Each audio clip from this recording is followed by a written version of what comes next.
Hello friends, welcome back to Data Center Guru Knowledge Platform, knowing A to Z of data center. So I am back with very important, critical and even interesting topic called EHS, Environmental Health and Safety.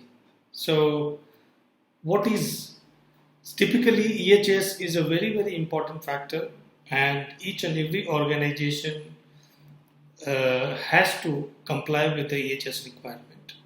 So, in this topic, we are going to talk about what is this EHS, what are the different elements in the EHS you must know while you setting up the program for EHS, and then how should you be able to set up the EHS program completely.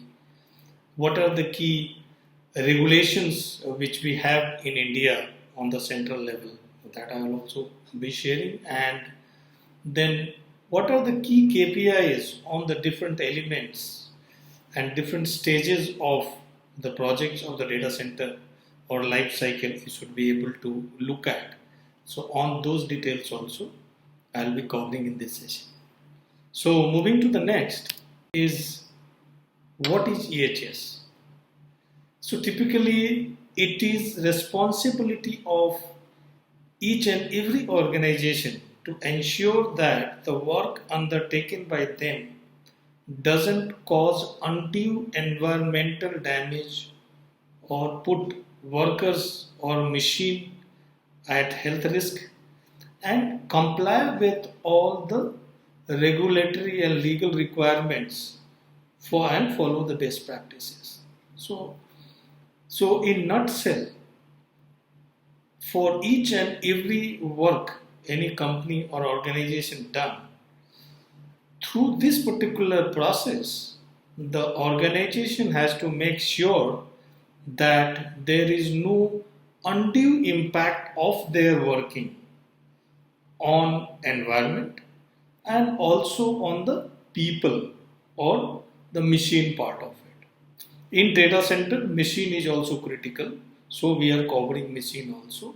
Otherwise, this is mostly applicable on three things: environmental, people, and also the community, how it is impacting. So it is each, and based on this, our government has also set a lot of regulations, regulatory around it, and each and every organization has to comply with those regulatory requirements, which becomes part of the EHS. So all the details I'll be covering in the subsequent slide. So move to the next is what are the elements of EHS. So it is very important to know, because unless and until you know the elements on the block level, it becomes very difficult to drill down and develop a process to mitigate the risks and issues caused by the whatever your work organization does. So the first element is the environmental aspect. So whatever work we do, because as you know, there are different kind of industries. So there are chemical industry, project, automotive industry, project, data center industry, normal building, residential buildings. Each and everything has got some impact on the environment. So let us talk about data center, how it is impact. So there are different elements in environment also which we need to take care of it. Again, data center is a huge power guzzler where you have got a DG set, diesel generators, which throw a lot of smoke. So emissions. So air emissions and the air quality, how you are impacting, that needs to be controlled. Similarly, water quality. So in data center, it doesn't contaminate water, but if you do look at other industries, chemical and all, so there they contaminate water also. Or if you don't have a right sewage arrangement is residential building also, that also gives you contaminated water. So how are you maintaining the quality of water. Then what are the ways you are conserving the energy? So two ways. In data center, there has been a lot of progression or happening around renewable energy. So a lot of companies are already getting into get renewable energy source for their data center to reduce the carbon footprint, and also um how much energy you are saving. So that also plays a very very important role. Water conservation, how you are conserving the water, or like in residential building, or lot of it is a mandate nowadays. You have to have rainwater harvesting system. So that's the one way of conserving the water. Similarly, hazardous material management, how you are managing the hazardous material, and it is more applicable for typically the chemical plants where more hazardous materials are there and they need to be managed in a different way. If you talk about a data center also use some kind of hazardous material, like you have got batteries. So battery has got lead component, acid component. Well, batteries also emits hydrogen gas, which is highly flammable, inflammable. So one way is how you are managing the life cycle of those hazardous material, and second is how are you managing the waste. So there are two kind of waste in typically in data center.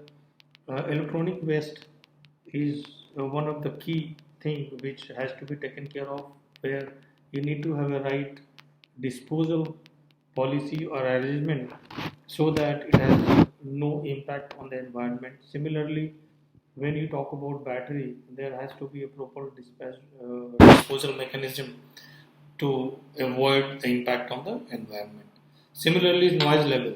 You can't have high noise level, and if you see in the data center, the noise generating thing are mostly the DG sets, and also inside the data center air conditioning systems. So that also couple of air conditioning system I have seen make a lot of noise, and there has been regulation on what is the dB level of the noise that need to maintain.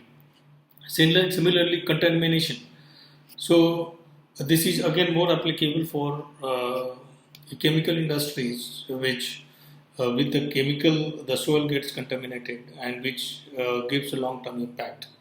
In data center also, it more associated with how you are disposing the waste which is generated with the data center, which is key. Secondly, the oil spillover or spillage, whatever happens. So there are few criteria which is there, which may contaminate water, soil. So that needs to be taken care of. So it is all about. I will talk about the process, how you develop the entire plan, but these are the key elements in the environmental part which needs to be taken care of. Similarly, the second very important block which comes is occupational health and safety. Occupational health and safety is more about the people health and safety who are working in a data center. Okay, so this is also a lot of places. There are different terminology people know in the different industries. Couple of people call like occupational health and safety. Couple of people call occupational safety health (OSH). Couple of people workplace safety. Couple of people call employee health and safety. So these are all associated with OHS, and this is the normal terminologies which is being used across the industry. So in OHS, what are the things which needs to be taken care of is more about this is the fire hazards, what are the flooding hazards in that place, physical hazards like something may fall under on somebody's head and it cause an injury, chemical hazard. Again, it is not about in data center you may not have generating any chemical waste, but there may be possibility around your data center there are some chemical industry which may cause. So how you reduce the impact of such things need to be taken care of. Biological hazards is more about disease prevention, spread prevention. Like COVID is the best example. how you are managing uh, or containing the spread of the COVID in your uh, uh, workplace. Disease prevention, radiological hazard. This is another very important parameters. Natural hazards.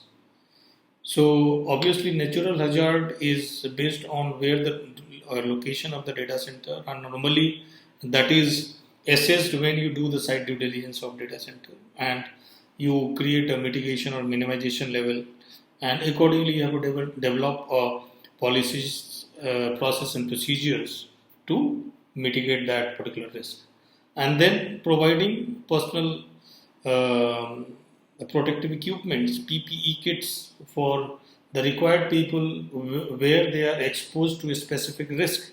They must be provided with the PPE kits. Third pillar, we talk about community health and safety. So community health and safety is where, like, we are there is a data center and set of people staying in one area.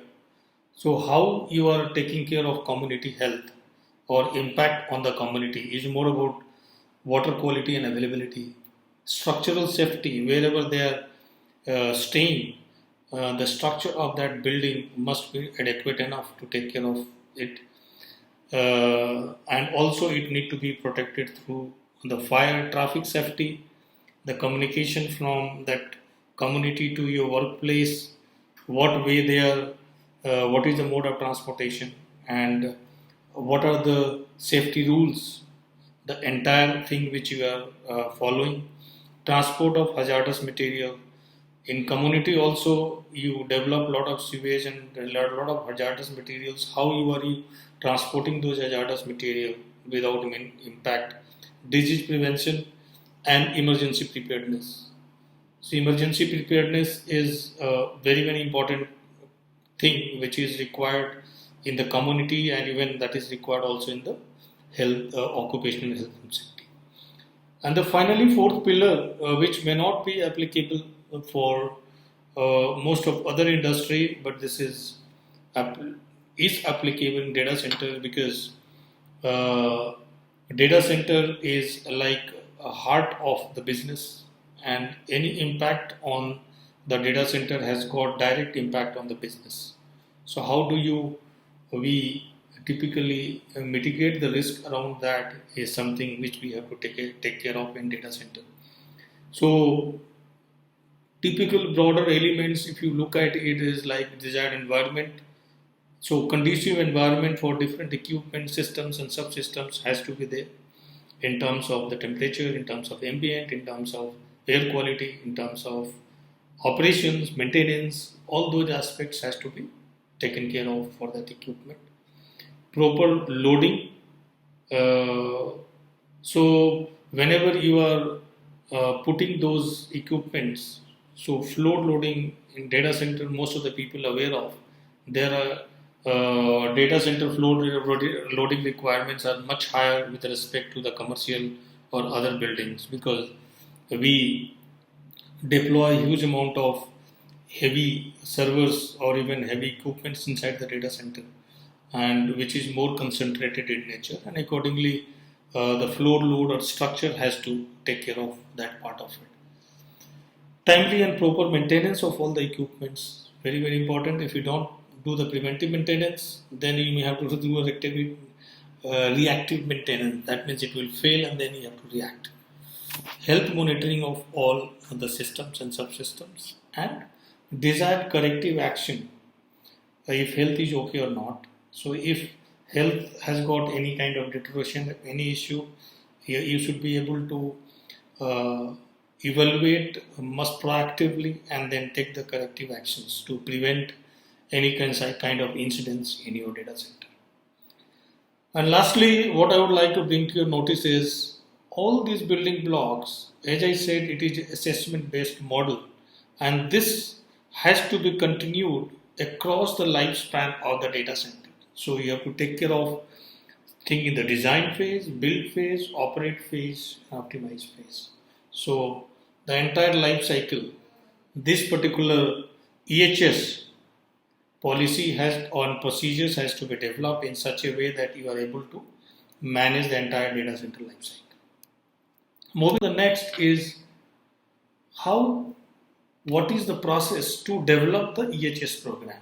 So typically what I have done is I could able to develop a step-by-step process for a better understanding of yours, and then the cycle what you see here, this one is to tell you that it is not a one-time process which you one did and completed. You have to do this activity in all the phases and keep on monitoring this entire stuff and keep on readjusting or tweaking entire EHS program to meet the requirements. So let me explain what is this step-by-step process. The first step is assess and define the company type of work. As I said, your type of work will define the impact on all these four blocks what I talked about. So we are talking, so for each and every industry, this entire process may be the same, but internally the content, programs, element, actions, all those things can be different. Like domain. In data center, domain expertise is different. If you go about our manufacturing, their domain expertise is different. Similarly, it is applicable for EHS also. So for data center, you need to have data center domain expertise to do a deep dive into all the elements what I talked about and follow this process to build up the entire program. So define the companies. Here it is a data center. So once you define, then you define the EHS objective. So for EHS there are, as I said, a lot of regulatory requirements and objectives. I told you in the beginning of the slide that you need to reduce the impact of your work on environment and the health and safety. Okay. So define the objective of EHS for your organizations clearly.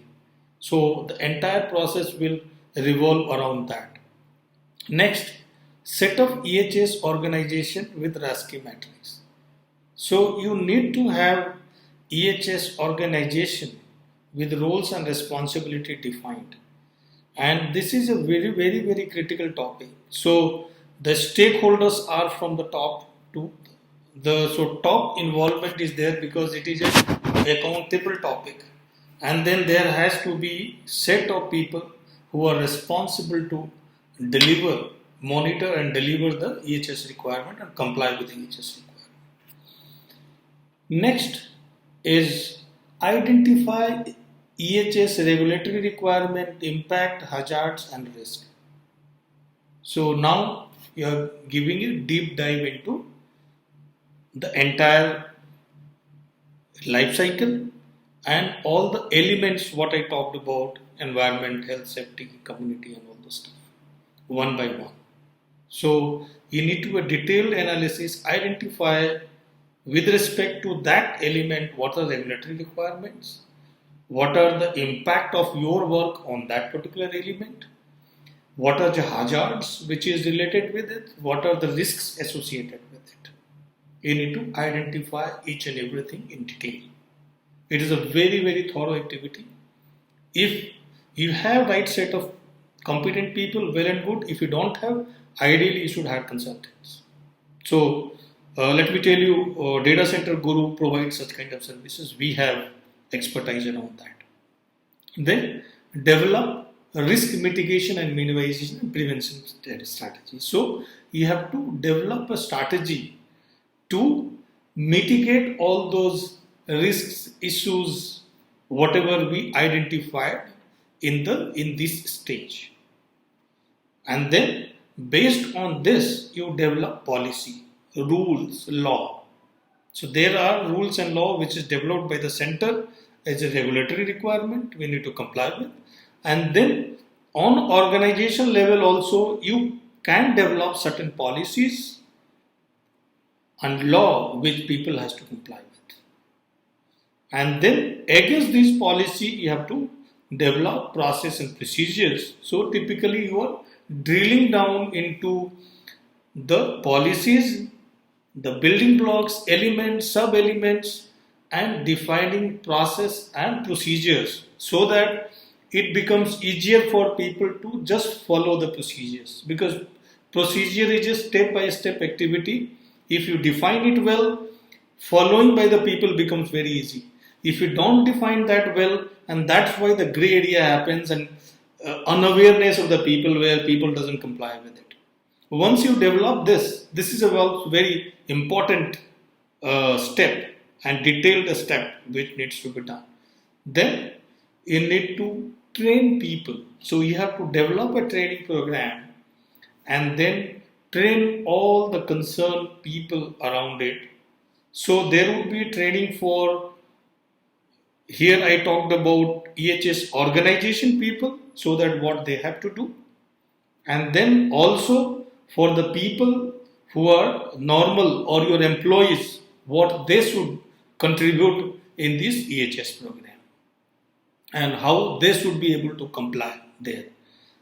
Next step is, once you train people, create an awareness, then you start enforcing. So you start monitoring and enforcing controls and reporting. Because once you start measuring, enforcing control, then you would be able to know how the entire thing, what are the incidences, and how are we able to take care of the actions to mitigate and prevent such kind of incidents in futures. Then the last step is typically act, recap, and lesson learned.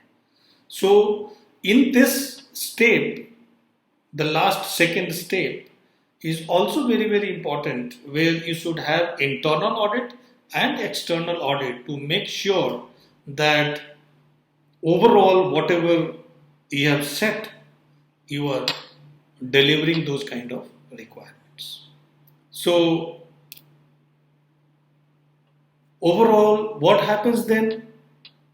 Typically, if you break it up into smaller process, because this process assess, strategize, develop policies, develop process and procedures, monitor and control. So this is a cyclic process which we need to take care of. And this cyclic process, I even did some kind of breakdown to make you understand in a much better way, so that it becomes easier for you to develop this program step by step. Moving to the next is element level developments. So the previous slide talked about the end-to-end EHS program. How do you develop it? But as I said, EHS program, and if you look at the elements, it's a very vast. So I drill down one to the next level is like element level. For each and element, every element, what process it should follow. So again, applicability and approach. For that element, what we are talking about, your business, what is the applicability of it? Then you start assessing the risks, issues, impact, hazards, and so forth on all the four elements, on that specific element. Okay. Let us say you are looking at air emission for environment. So from that perspective, what is the impact of that particular system on here, like DG. Similarly, if you talk about air conditioning system, so what is the impact on the air quality that you have to look at? If you look at UPS, what is the impact on the air quality? There is no emissions. So whatever which is related with it, that system you assess. Then prepare preventive measures. So how do you prevent such impact? Then what are the control measures? Then create training program for it, and then start measure and monitoring. So the measure and monitoring mechanism, what is it?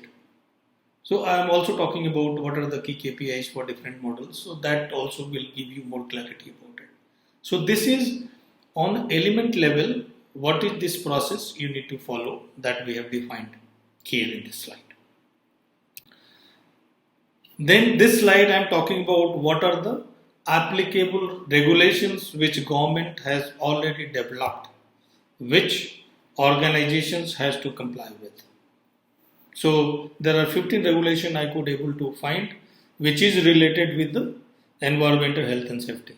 The first, water prevention and control pollution, water pollution. So there is already an act which was 1974 and there are some amendments to it. Again the air pollution. So there is air pollution board also, and you need to get the approval from the pollution control board for your requirements. Then the Environmental Protection Acts and amendment. So that regulation is also there. Hazardous waste management, how you are managing your hazard, there regulation. For e-waste also there are regulation already available. So how you are managing the e-waste. Battery management and handling, how you are managing it, battery waste. Contract labor and regulation, which is more again related with the people. Minimum Wages Act, again related with the labor laws. Payments Act, Workmen Compensated Acts, Maternity Act, Sexual Harassment Act, Environmental Sound Mercury Management and Fluorescent Lamp Sector. It is more applicable for the lighting. And then Building and Other Construction Worker Regulation Act. So there are a lot of work health safety related act or the people or labor related act which government has developed, which every organization has to comply with apart from the environmental part of it. So as I said, the broader level is environment and health safety. So all these regulations here, top few you can see here environmental related, and the bottom all about health and safety, which organization has to take care of. Now coming back to how to measure. It's a very, very important criteria because what I have seen in the industry is this is one of the major lack which industry, because they are not able to define the KPIs which is measurable for each and every building block. So this is not a detailed KPI, but I would say on the broader level, what should be the KPI on the element level or building blocks level of EHS.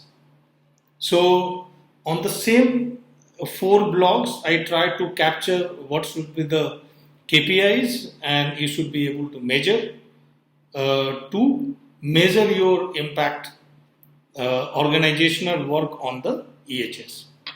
So first is energy reduction consumption. How much energy reduction you are doing on year basis by different actions.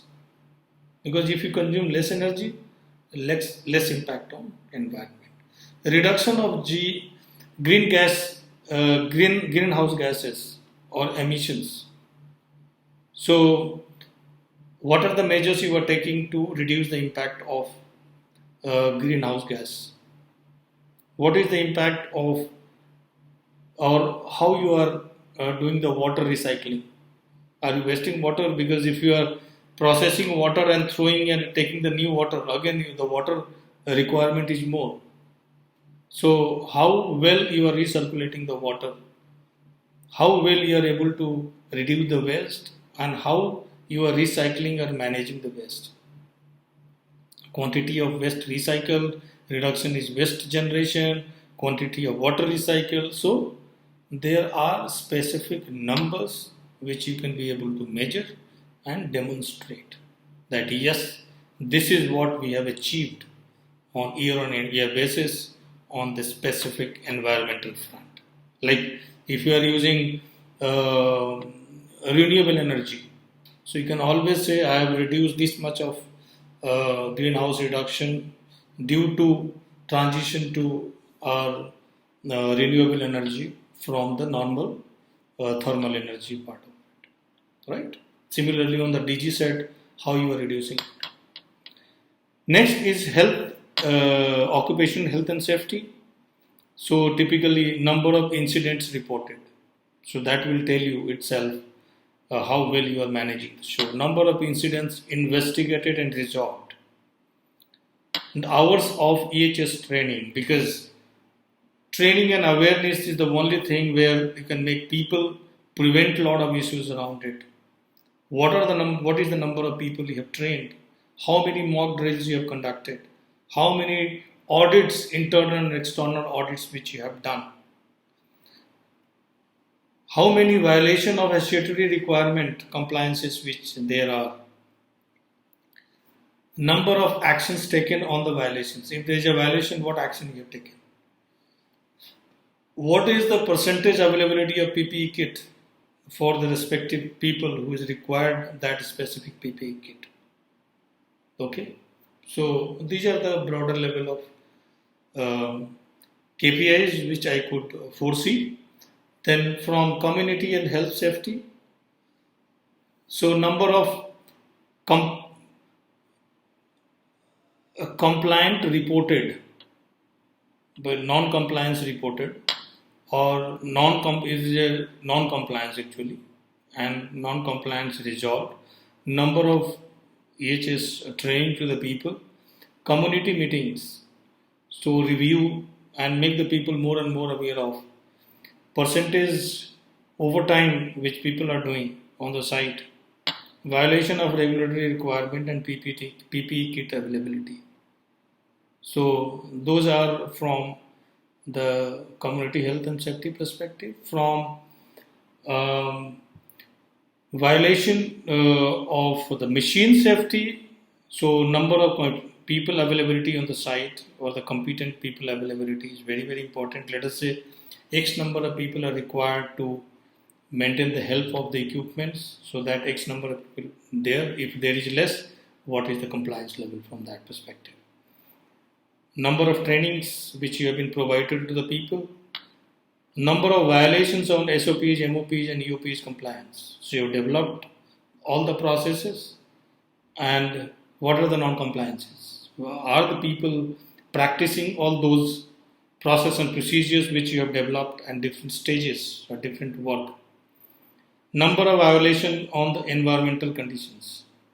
So environmental conditions is if X environmental condition required for that specific equipment, are we providing, or we are not able to maintain that environmental conditions, because that also impact negatively on those equipments, right?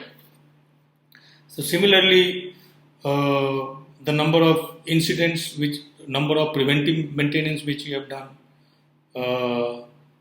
or number of delayed preventive maintenance, whatever you have done on equipments, because these are the numbers which has got direct impact on health of the equipments. Again, this is also needs to be taken care of all the entire the lifespan of the data center. So for the design phase, there will be KPIs, build, operate and optimize, and then only you can be able to be as much as detailed and measurable KPIs are, that much easy for you to measure and take corrective actions wherever it is required.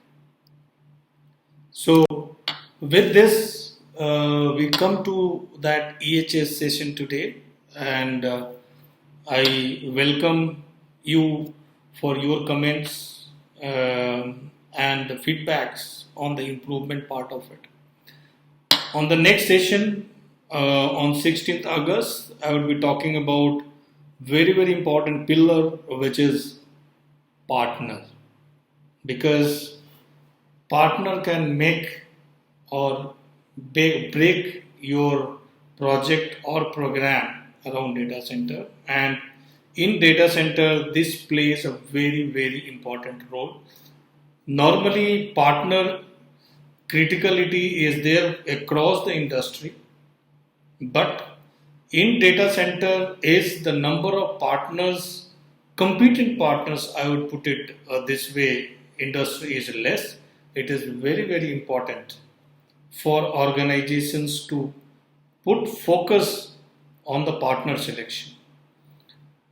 In one of my session, top 10 design build consideration for RFP, few parameters I explained to you in that session, but in upcoming session on the partner, I will again cover what are the elements which you need to take care of it, what are the processes which you have to follow, and what are the key success factors, so the element we must measure based on which whatever selection we do, it become a scientific evaluation and selection rather than based on the gut feeling. Because what I have seen or witnessed in the industry is major percentage is based on the gut feeling and the brand image rather than the real evaluation which is done. And I would say only 30% of organization has got such framework to evaluate a partner and select. 70% goes by trend or the gut feeling. So with this, we are end of this session. And again, I would like to thank you for watching.